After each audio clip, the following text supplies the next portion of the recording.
Hi there, this is Josh with Green Mountain Grills, and today I'm going to show you how to do a hot start on your Green Mountain Grill.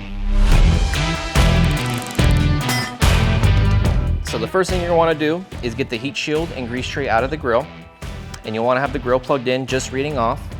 And then the next thing you'll do is take a handful of pellets, drop them into the fire pot, just about a quarter cup's worth, doesn't need to be too full.